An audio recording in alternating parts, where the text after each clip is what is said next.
Hey, what's up everyone? This is a little update video on my Leatherman Charge TTI. I have been carrying this around a decent amount, mainly on the weekends. It's a little bit of a brick to carry, but if you use the pocket clip and put it in your jeans, you can't tell too easily that it's there. It's a pretty handy tool. The blade is really sharp, but I wanted to update everyone on what I'm finding after playing with this a lot further. Is I love the blade. It's this S30V steel.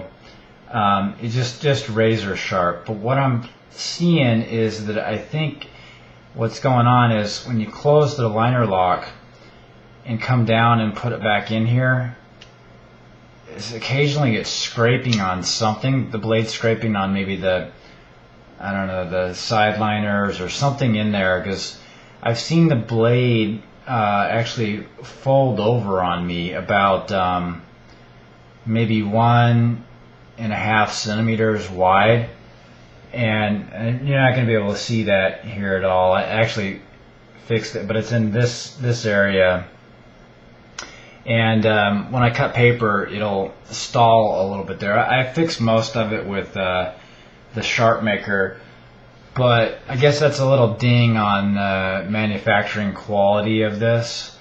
Don't get me wrong, I like the tool, glad I got it, but it seems like it's knocking the blade or dulling the blade if you play with it a lot and coming down and closing it. Something's rubbing and dulling out the blade. Occasionally it's a little tough to close. It crunches a little bit every once in a while.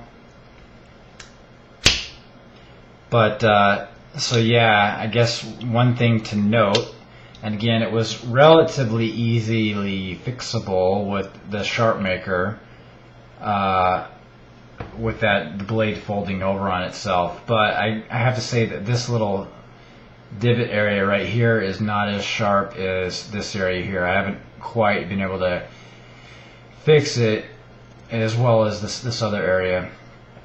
So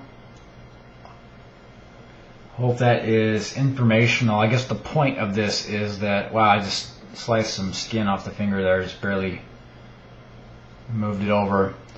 It is crazy sharp. The moral of the story is that if you have this, I would say plan on using the sharp maker or some tool like that to touch it up every once in a while.